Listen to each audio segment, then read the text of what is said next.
Eu já dou essa aula, não exatamente essa aula, mas a gente sempre vai mudando, de acordo com a necessidade, enfim, as aulas nunca são exatamente iguais, mas elas vão ficando mais redondas ao longo do tempo, né? E é um assunto que eu adoro, assim. E aí as pessoas, lógico que as pessoas sabem da minha formação, eu sou urologista, né? Então como é que eu vim parar aqui na saúde da mulher? É, Bom, especificamente, assim, sobre mama, né? O ultrassonografista, ele tem uma atuação muito grande na parte de ultrassonografia mamária. Eu já tinha uma experiência cirúrgica na parte de ginecologia por estágios que eu fiz na residência eh, de cirurgia oncológica, então eu fiz mastectomias, fiz cirurgias ginecológicas durante a residência. Durante a urologia, a gente atende bastante mulher, e aí depois, durante a própria reprodução humana, que eu também passei pela reprodução, a gente tem também bastante experiência aí com saúde da mulher. Então, ao longo dos anos, a gente vai acumulando experiências, né? E aí, já como ultrassonografista, eu tive uma chefe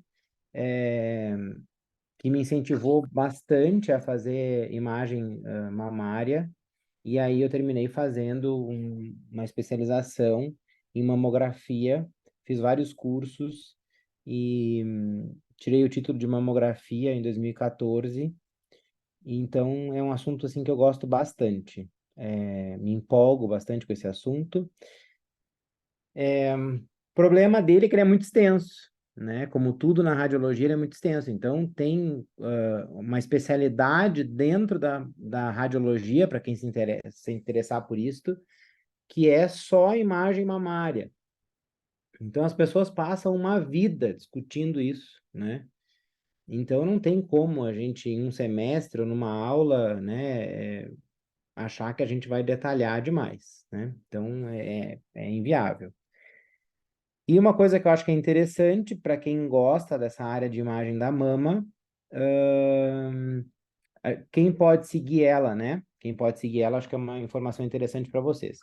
Os radiologistas podem seguir a imagem da mama, então fazem a residência de radiologia durante 3 anos e faz o R4 em mama. E aí vai aprofundar os conhecimentos, não só de ultrassom, de mamografia, mas também de ressonância magnética para mama. Não se faz tomografia para mama, tá? Quem faz mastologia também pode seguir. Tendo o título de especialista de ginecologia e obstetrícia ou de mastologia, você pode prestar a prova de título de mamografia e pode se especializar nessa área também. E quem faz ultrassonografia também tem esse pré-requisito que também pode entrar para essa área. Então, é uma área razoavelmente democrática, assim. Então, você não precisa fazer radiologia para seguir nela. Então, se lá pelas tantas você é GO, é masto e quer agregar esse conhecimento, é viável. Bom, dentro desse assunto, eu vou falar sobre mamografia de um modo geral, vou falar sobre rastreamento e diagnóstico, as coisas principais, e a contribuição da ultrassonografia, tá? Para o diagnóstico do câncer de mama. Eu vou tentar tirar essa barra aqui.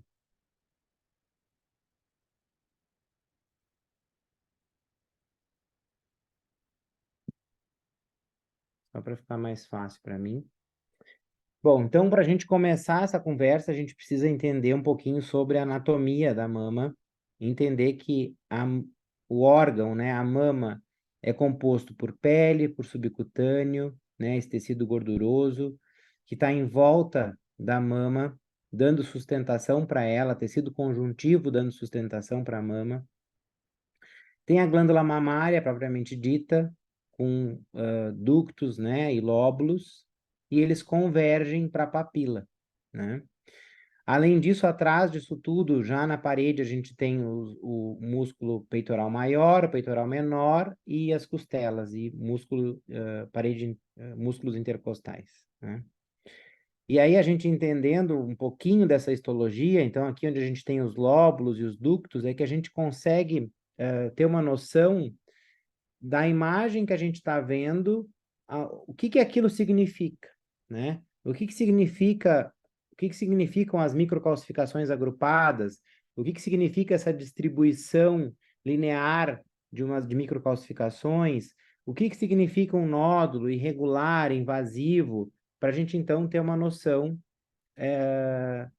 fazer essa correlação, né, do que a gente está vendo na imagem, do que aquilo significa. E aí fica muito mais fácil, tá? Porque senão fica uma coisa muito solta, né? Microcalcificação agrupada, a gente não consegue correlacionar isso, fica uma informação solta, né? Eu nem sei onde é que isso está. Isso está na gordura, isso está no músculo, onde é que está? Não, isso está no lóbulo, né? A distribuição da microcalcificação linear. Onde é que está isso? É num vaso? É no músculo? Não, é no ducto, né? Então, é importante a gente ter essa noçãozinha aí da anatomia. Isso aqui é o estadiamento, então a gente tem o carcinoma in situ, é aquele que não rompe a camada basal aqui desse epitélio. E a gente tem aqui o T1, que ele já rompe, ele já é invasivo. O T2, ele chega nessa parte mais profunda, e o T3 mais ainda, né? Aqui no ducto, né? A gente tem aqui uma camada de células normais, aqui uma hiperplasia ductal, então é um aumento dessas células do ducto, sem comprometimento dessa camada basal, né? E aí aqui a gente tem uma hiperplasia atípica, ou seja, as células são esquisitas, né? E quando a gente tem essas células esquisitas numa biópsia, por exemplo, a gente tem que rebiopsiar, porque isso vem associado muitas vezes com um carcinoma. E o carcinoma, propriamente dito in situ, são células neoplásicas, mas sem a ruptura, e aí começa a ruptura. Então, uma microinvasão e uma invasão propriamente dita, né? Um carcinoma invasor aqui. Então, por que que é importante a gente entender isso? Porque quanto mais invasivo menor é a sobrevida do paciente. Quanto mais invasivo é ao diagnóstico, pior é esse prognóstico. Então, o que a gente quer é descobrir o câncer o mais precoce possível, né? E aí, como é que a gente descobre isso? Rastreando. Então, existem duas finalidades para a imagem da mama, né? Uma delas é o rastreamento. O que que é o rastreamento? Rastreamento é um exame de triagem em pacientes assintomáticas.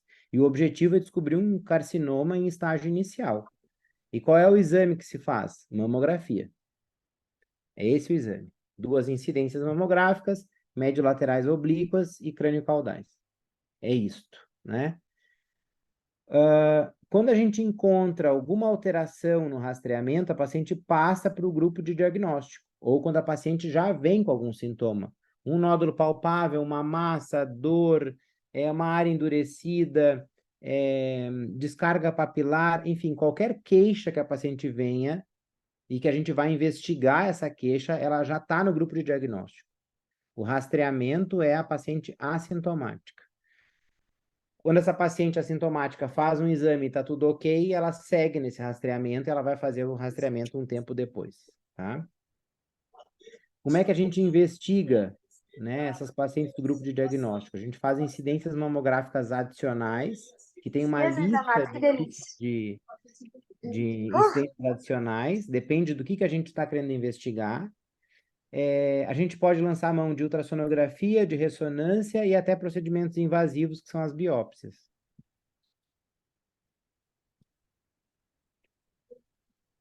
Então, a sobrevida ao câncer, ele depende do tamanho do tumor e da presença de linfonodos positivos ao diagnóstico, né? Então, tumores pequenos, sem linfonodos positivos, a sobrevida é maior do que 90%, que é isso que a gente quer, né?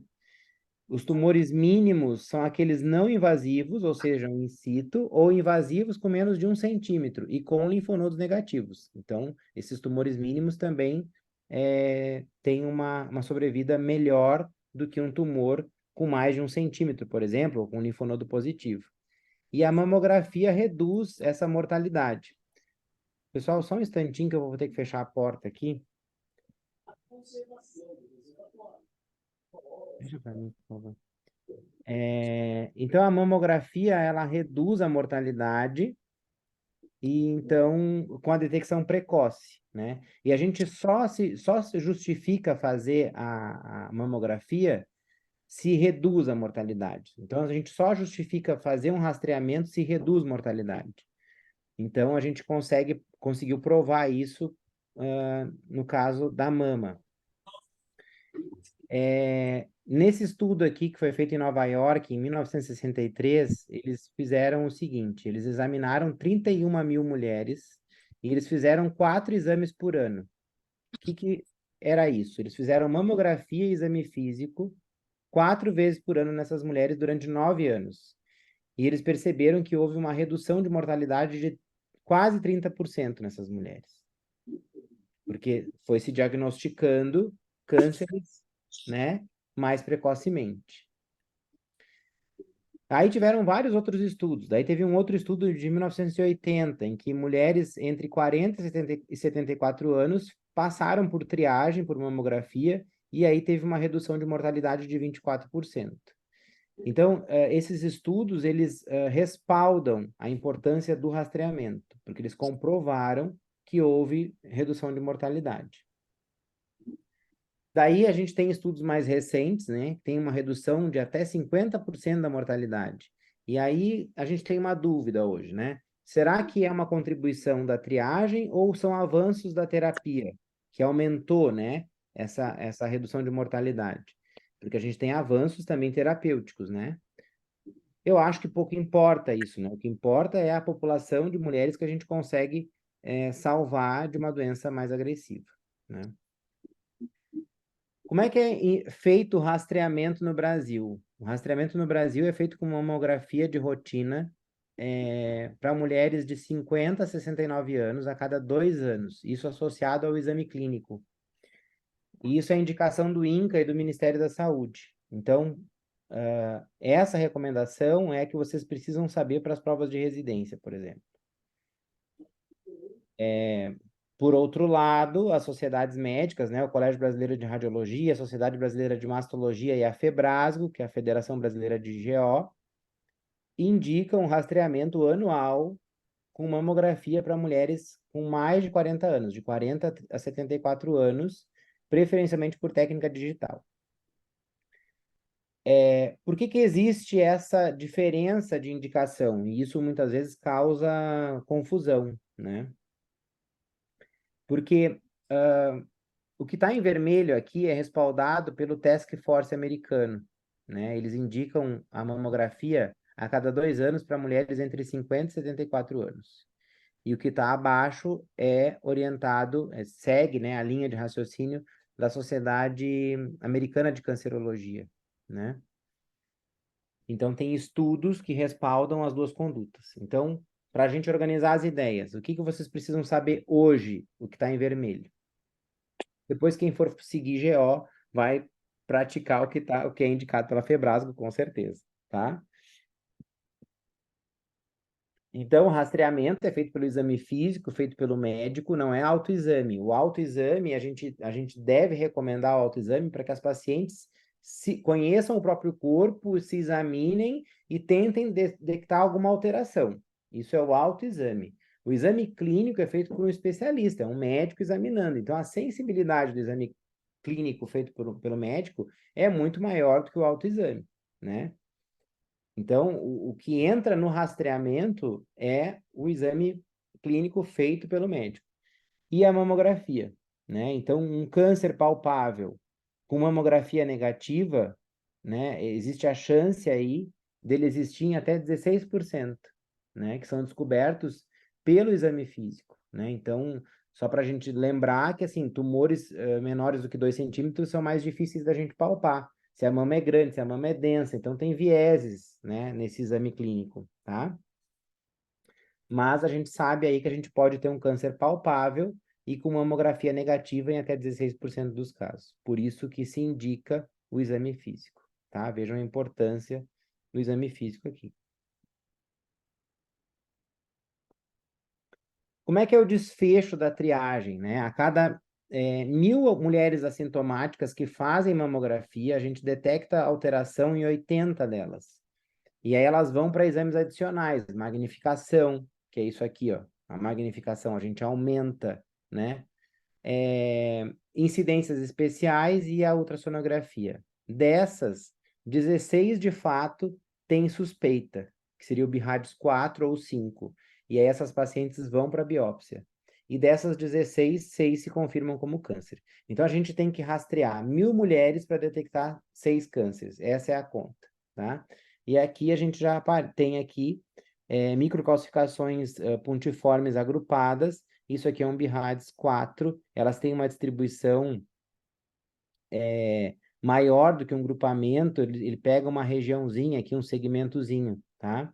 Então, isso aqui já é um BIRADS, tem tamanhos diferentes também, né?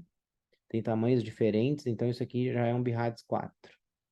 Então, só para a gente lembrar, por que que tem esse aspecto pontiforme na calcificação? Na verdade, é um carcinoma in situ na região do lóbulo, né? Então, quando o lóbulo ele é repleto por calcificações, pontinho, pontinho, pontinho, pontinho, parece um cacho de uva, aparece desse jeito na imagem, tá? Aqui é o que nos motiva, né, a fazer a mamografia. Então, primeiro, as microcalcificações. E segundo, o nódulo mamário. São as duas grandes motivações, as duas grandes alterações que a gente encontra na mamografia, tá? Um nódulo irregular, aqui ele não é bonitinho, circunscrito, ele é irregular, então ele é suspeito de neoplasia. Com relação aos fatores de risco para câncer de mama, então a gente tem o histórico pessoal de câncer da própria paciente ou câncer de ovário. Então, isso aumenta o risco dela de ter um câncer de mama. Outra coisa que é um fator de risco importante é a presença de mutação genética, né? O BRCA1, BRCA2. Ter mãe, irmã ou filha com câncer de mama também aumenta o risco.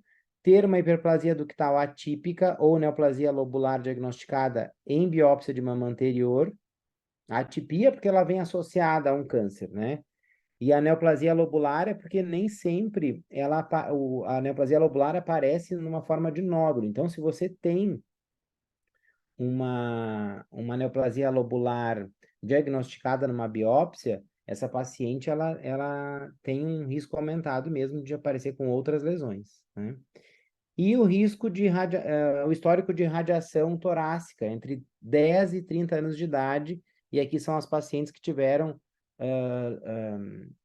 neoplasias, né, de mediastino, de tórax, né, que sofreram radiação, fizeram radioterapia.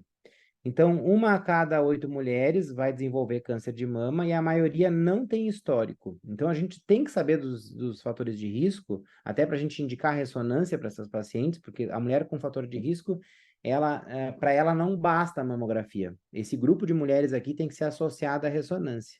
Mas é importante que a gente saiba que a grande maioria das mulheres não vai ter os fatores de risco, tá?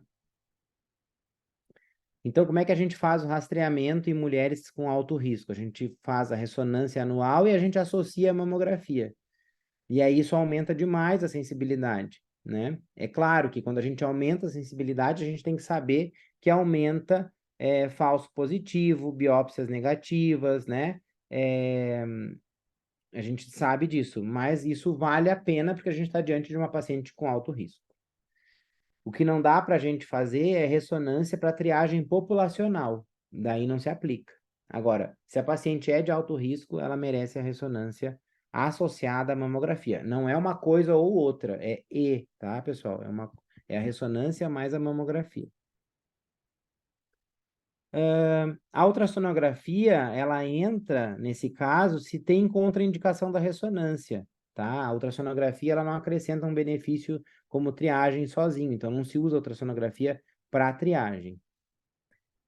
Uma coisa que é importante a gente entender, somos todos médicos, né? A importância da questão da radiação, os riscos da radiação. Então, esse mês, o mês do Outubro Rosa, sempre tem alguém que vem para a mídia falar sobre radiação, sobre risco de radiação, porque as mulheres vão fazer mamografia, vão ter câncer de tireoide, ou vão ter câncer de mama mesmo, enfim, sempre se levanta essa especulação, esse fake news, né?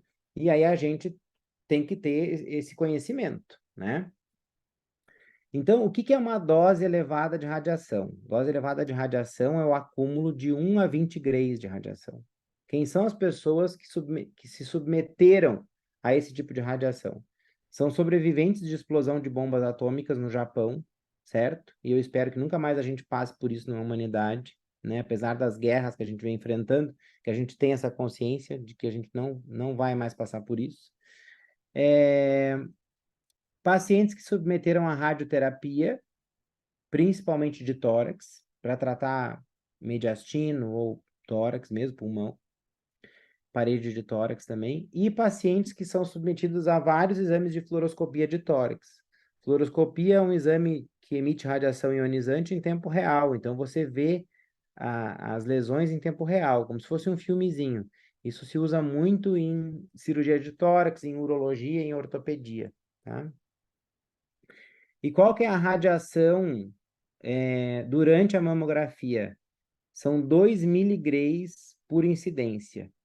Então, se a paciente tem que fazer 4 incidências por ano, ela toma 8 miligrays, né? Se a gente pensar que ela começa com 40 anos e vai fazer até os 90, né? Vamos ser otimista, são 50 anos. Então, 50 vezes 8 são 400 miligrays. Se ela tem prótese mamária, que tem que dobrar, em vez de fazer 4 incidências, faz 8 incidências, vai para 800 miligrays. Então, isso está abaixo de 1000 miligrays, que é esse 1 gray, né? Então, mesmo assim, é uma dose segura, pensando que a paciente vai fazer todos os anos, tá? O risco de câncer por radiação, ele vai diminuindo conforme a gente vai envelhecendo. Então, uma mulher que fez uma radioterapia com 20 e poucos anos e ela tem um risco aumentado para câncer, conforme ela vai envelhecendo, esse risco pela radiação vai diminuindo. O que aumenta é o risco de câncer espontâneo, que é o que aumenta para todo mundo, né? Todo mundo que envelhece tem um risco de câncer espontâneo. Então, sobre essa parte é isso. Sobre a parte técnica, o que é importante a gente saber? A mamografia é um exame de alto contraste, de alta resolução espacial. O aparelho é um aparelho específico que chama mamógrafo, e ele tem necessidade de ter uma sensibilidade muito grande, assim, uma resolução para fazer o contraste entre as estruturas muito grande. Então, o que a gente tem na mama? Pele, subcutâneo, gordura, músculo, glândula, né? Pode ter um nódulo lá dentro, pode ter microcalcificação. Então, as densidades desses tecidos são muito semelhantes. Então, a sensibilidade dele tem que ser muito grande, assim, para detalhar, dar essa diferença, tá? Então, o material do aparelho é diferente, o ânodo é diferente do aparelho de radiografia convencional, por exemplo, tá? Mas ele também emite radiação ionizante. É muito importante a compressão da mama, porque ela afasta as estruturas sobrepostas. Então, quando a gente comprime a mama, a gente espalha a gordura, espalha o tecido, e aí fica menos sobreposto, tá? O posicionamento a gente faz com a paciente de pé ou sentada, em posição ortostática também é possível, e a incidência médio-lateral oblíqua é esta aqui, e a crânio-caudal é esta aqui. Então, a médio-lateral oblíqua, a radiação entra pela região medial da mama da paciente, sai pela lateral e ela inclui a axila, né, nessa avaliação. A mama da mulher fica inteira na bandeja e aqui a gente tem o músculo peitoral. Esse triângulozinho aqui é o músculo peitoral. E a crânio-caudal, como o nome já fala, a radiação vem pela parte cranial da mama e sai pela caudal. E aí a gente tem essas duas imagens. A gente posiciona elas assim, espelhadas, né? A direita e a esquerda, a direita e a esquerda. Então, tá aqui a posição da mama, a mulher coloca a mama toda na bandeja, a técnica, puxa a mama e comprime aqui a mama, incluindo o músculo peitoral, que é essa imagem, essa área mais densa aqui, tá? A crânio-caudal, a mama fica toda na bandeja, se puxa a bandeja, a mama, desculpa, e aí você vê um pedacinho do peitoral aqui, e é muito importante ver esse pedacinho do peitoral, porque a gente tem certeza de que a mama está toda posta aqui na bandeja. Aqui, de novo, né, mostrando a incidência crânio-caudal e a média lateral oblíqua. E a gente espelha, então, as mamografias, e aí quando a gente está avaliando, né, a gente coloca um papel para nos ajudar e vai descendo esse papel comparando um lado e outro, né? Então a gente vê que aqui tem uma área mais densa na mama esquerda e aqui também, né, que é a mesma área, e não tem essa relação do outro lado. Então a gente vai avaliar essa simetria das lesões, né? Digamos que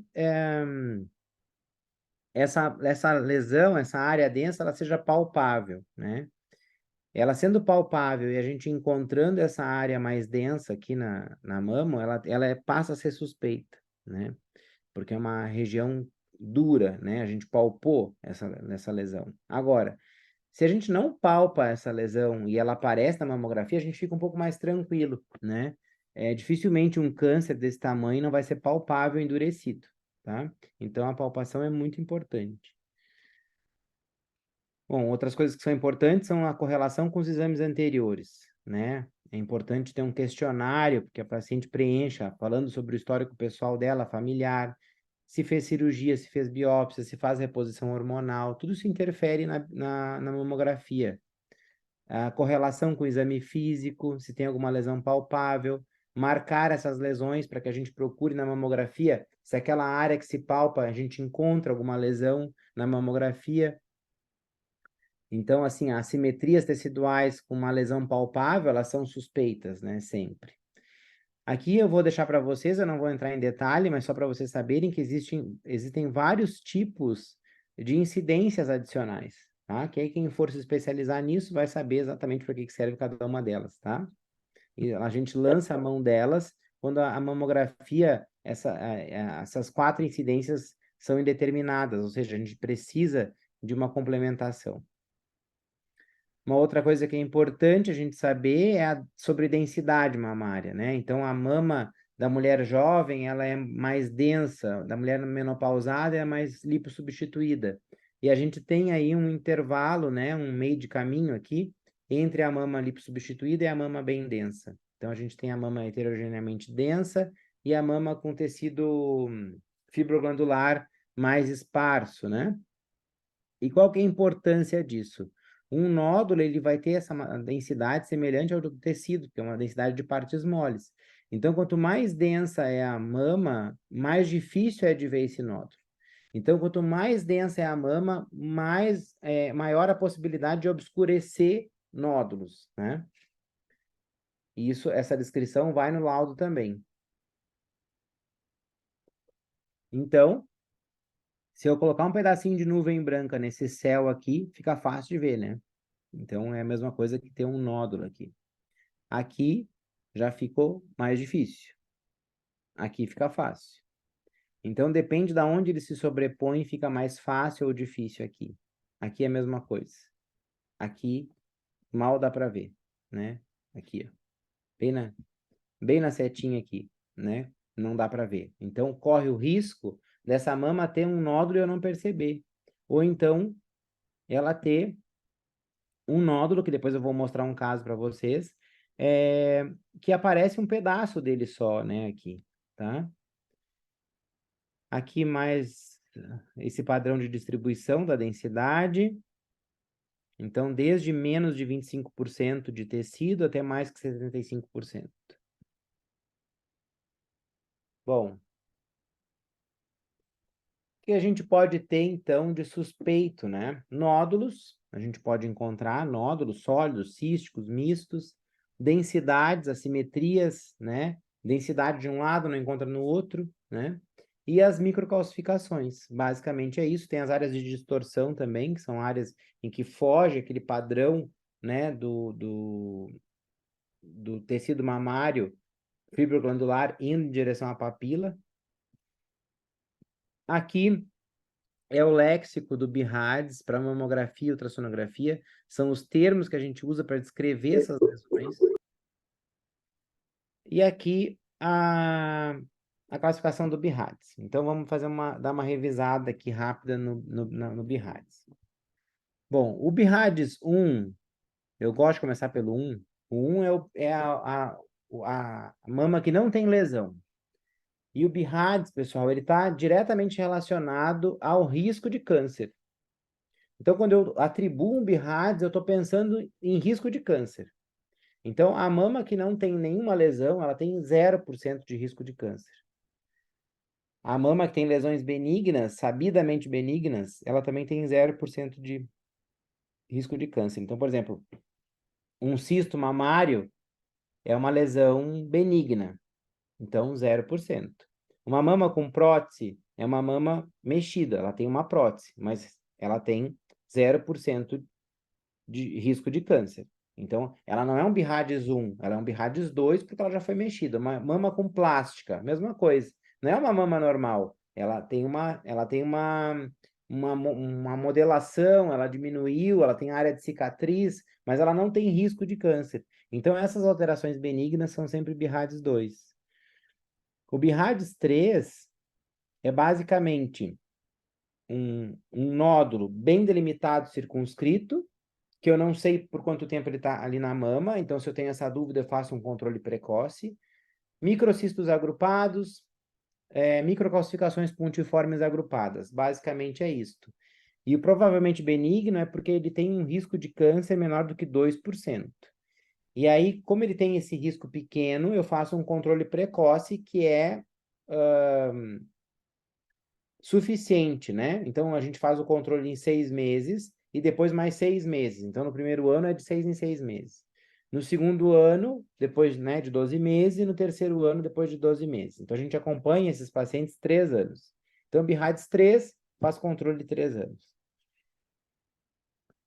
Se essa lesão ela se mantém estável depois de 3 anos, a gente passa ela automaticamente para BIRADS 2.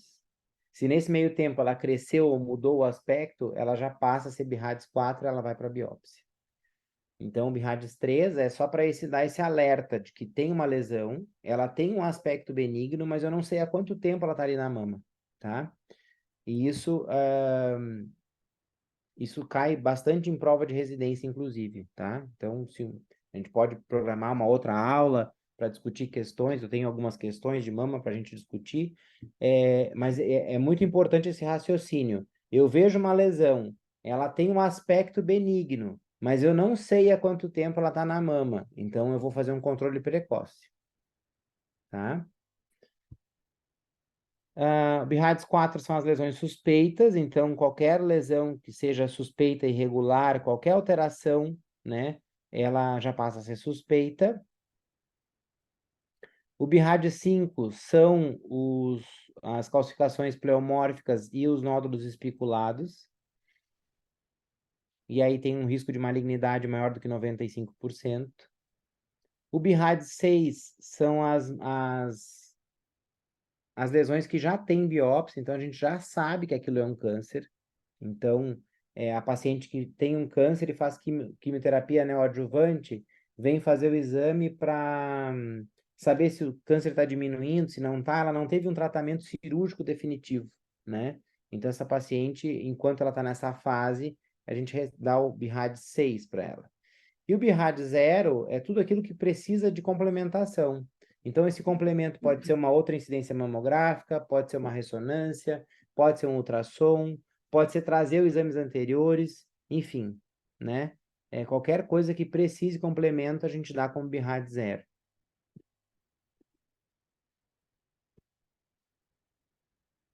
E aí, aqui a gente tem, né, um nódulo na mama, um nódulo de aspecto benigno, circunscrito, oval, né? Se ele está estável, ou se ele já foi biopsiado e tem uma biópsia benigna, ele é um BIRADS 2. Se não tem exame prévio, eu vou dar BIRADS 3, tá aqui embaixo. Se ele é novo, ou seja, se eu sei que tem um exame anterior que não tinha e ele apareceu, então ele é BIRADS 4, porque se até prova contrário é um câncer. Ou se ele está crescendo, né? E aí, como é que é o aspecto desse nódulo, provavelmente no ultrassom? É esse aspecto aqui, ó. Um nódulo também ovalado, sólido. Pode ser um cisto? Pode ser um cisto, tá? Mas a gente tem que pensar que ele pode ser um nódulo sólido ovalado. Ele não vai ter esse aspecto macrolobulado, ele não vai ter esse aspecto irregular, isso aqui tudo é BIRADS 4, né? O que pode acontecer é esse nódulo ser misto. E aí, se ele for misto, daí ele também pode ser suspeito. Mas irregular não, porque eu já sei que na mamografia ele não é irregular. Então, eu não posso esperar que esse nódulo no ultrassom seja irregular, tá certo? Agora, esse aqui, ó, que eu simulei, ele é todo irregular. Então, o que eu espero é que ele não seja regular, que ele seja irregular. E aí, fechou o diagnóstico como BIRADS 4.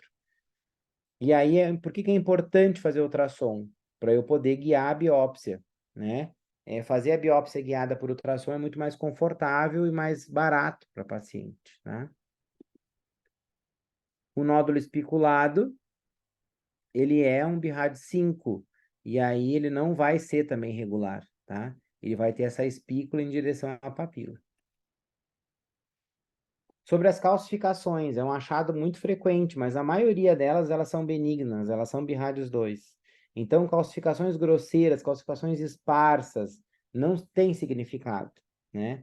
O que tem significado são as microcalcificações agrupadas, principalmente as pleomórficas, que são aquelas que têm vários formatos, formato de letra, né? Por que formato de letra? Porque ela vai calcificando o ductozinho da mama, ele vai se ramificando, então vai ter o formato de V, de Y, de T, né? Então a gente pode dar isso como BIRADS 5 mesmo. Essas calcificações, elas podem vir sozinhas ou podem vir associadas a nódulos, a massas, que eu também vou mostrar alguns casos para vocês, tá?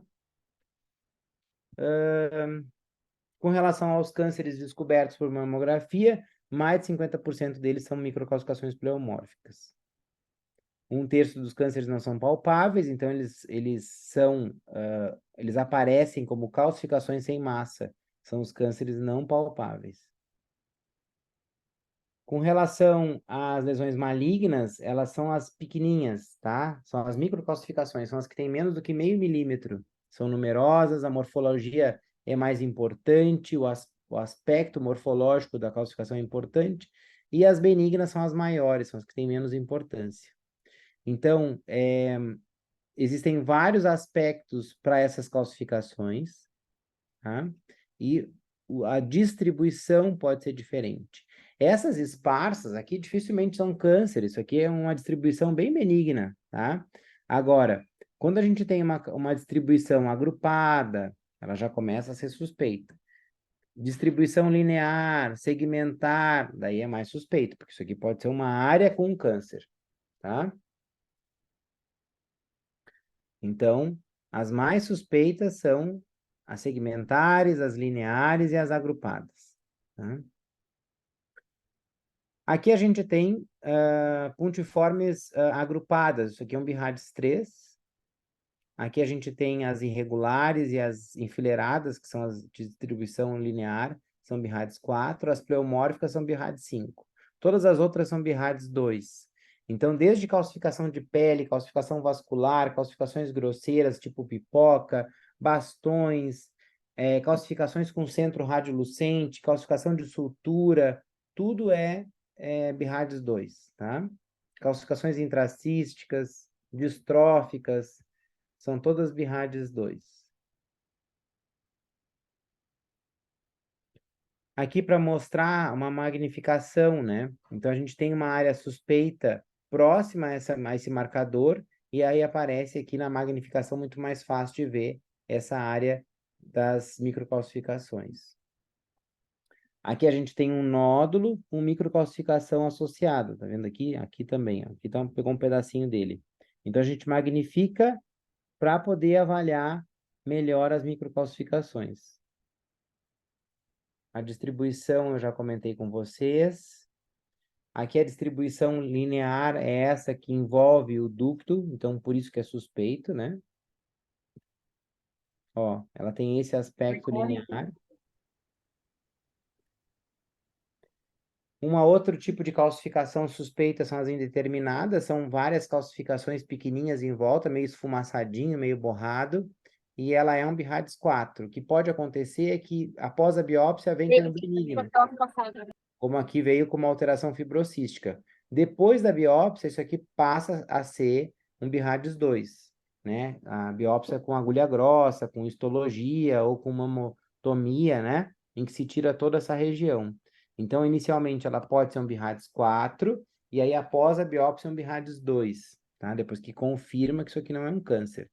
Mas ela é suspeita, sim, tá? Vai para biópsia. Para a gente fazer um resuminho das calcificações, porque é muita informação, então as calcificações benignas, exemplos, calcificação de pele, calcificações com centro radiotransparente, porque a gente pensa em gordura, calcificações vasculares, que são aquelas com ateromatose, não são calcificações intraductais, é uma calcificação vascular, não tem nada a ver com ducto mamário, né? Então essas são as benignas. A indeterminada, a gente tem as calcificações amorfas, são aquelas que não têm forma, parece um esfumaçadinho. Geralmente redondas e em foco. As pequenas ou as duvidosas, que são as indeterminadas. E as irregulares, pleomórficas, são as mais suspeitas. Então, as calcificações clássicas, BIRAD 5, são as pleomórficas. E aí, massa são as massas espiculadas, né? E é muito importante a gente saber isso para não retardar diagnóstico e nem fazer biópsias desnecessárias, né? Então, aqui está um grupamento de calcificação pleomórfica típico. Se vocês repararem, ela tem vários aspectos em forma de letra, né? BIRAD 5, ó, um Y, um V, ela não é pontiforme, tá? Aqui todo mundo me pergunta, né? O implante mamário dificulta, né, o diagnóstico? Não.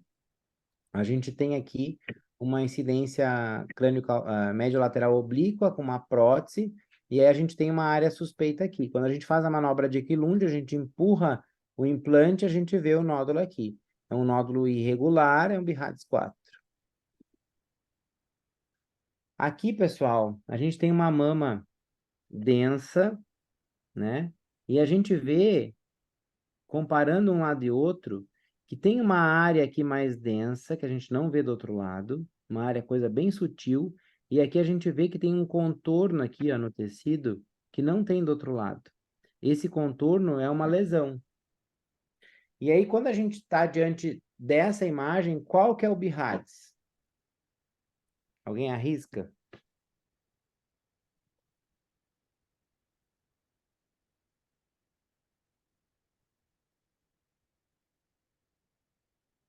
Qual que é o BIRADS?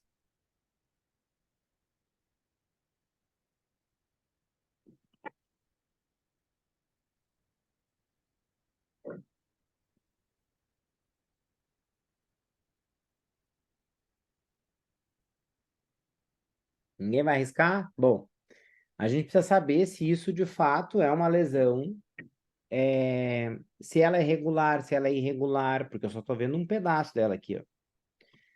Se ela é cística, se ela é sólida, então ela é BIRAD 0. E aí eu vou complementar com uma ultrassonografia. Essa lesão, ela pode ser anecoica, ela pode ser um cisto. E aí, se ela for um cisto, eu vou dar como qual BIRADS? Quem que arrisca? Dois. Dois. BIRADS 2, exatamente. Ô, Piber, posso perguntar uma coisa disso Claro. que você falou? Porque eu já vi diversas vezes a gente olhar essa primeira imagem aí que você falou que é zero, e pela imagem você não poderia assumir que ela tem um contorno regular, nada disso para colocar como um 3. Não. Não, porque definitivamente eu não estou vendo o contorno dela. Eu vejo aqui, ó, menos de 20% desse contorno. Então, ela pode ser especulada aqui dentro, ela pode ser irregular aqui dentro e é muito arriscado. Não dá para arriscar.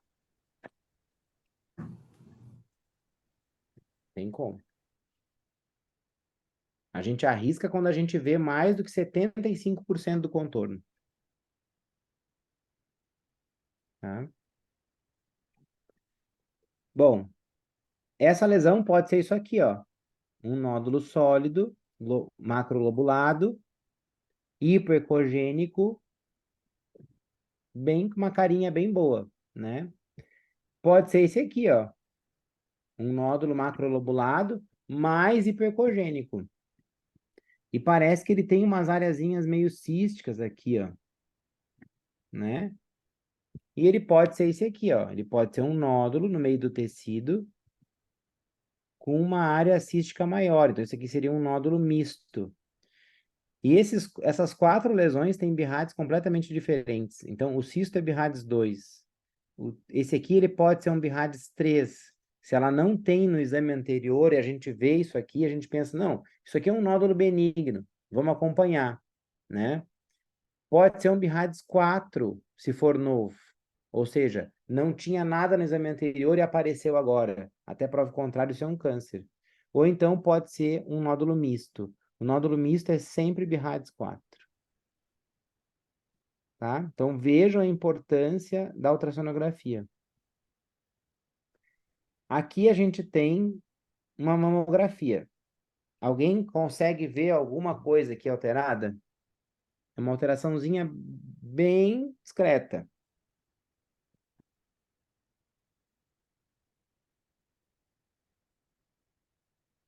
Ó, tá ali, ó. A gente consegue ver aqui um grupamento pontiforme de microcalcificações. E aí na magnificação ela aparece aqui, ó. É muito discreto, tá? E isso era um carcinoma in situ.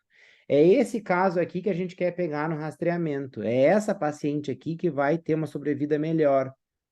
É essa paciente aqui que o câncer está in situ só no lóbulo. Ele não tem invasão.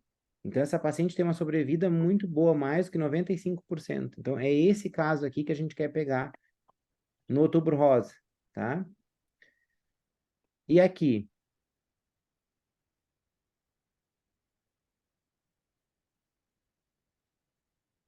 Alguém consegue ver alguma coisa?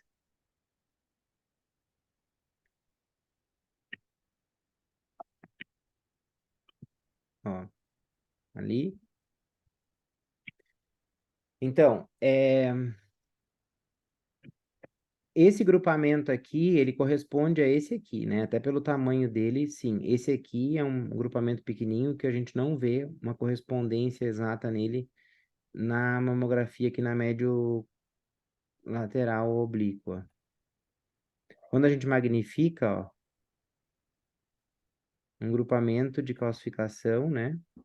Ele não tá mais pontiforme, ele tá mais irregular, né? E aqui tá o outro, pequenininho. Meio pleomórfico, ele não é pontiforme, ele tem vários formatinhos, se a gente parar para reparar, ele vem até aqui assim, ó. Então, aqui para a gente lembrar das calcificações nos lobos, né? Por que que ela aparece desse jeito, né? É porque essas calcificações estão dentro dos ácinos. E aqui, para a gente comparar esse mesmo caso, né, essa mesma lesão, 6 meses antes. Então, não tinha alteração aqui, e aí aparece a alteração aqui. E era um carcinoma ductal in situ também. Então, essa paciente também tem uma sobrevida excelente, e é esse tipo de caso que a gente quer pegar.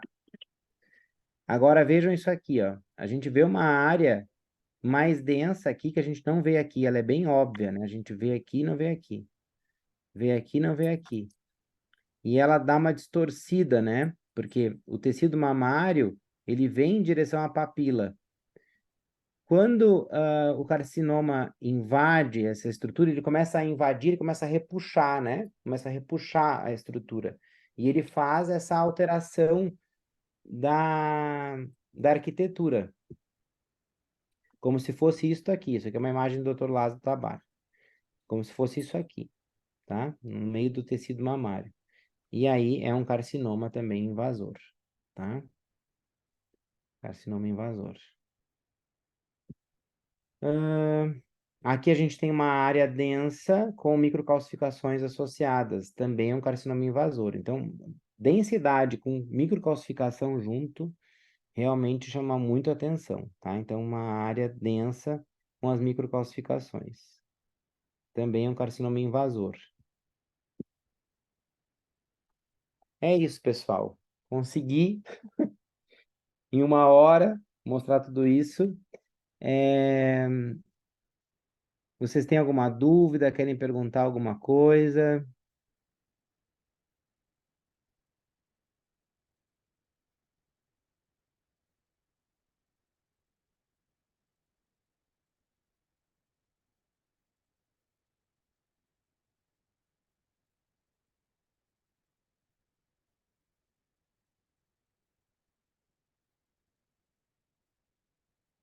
Falamos de técnica, falamos de rastreamento, de diagnóstico e da contribuição da ultrassonografia. E aí é muito importante vocês já terem essa noção que a ultrassonografia ela não faz rastreamento, ela contribui no diagnóstico. O rastreamento é com mamografia, tá?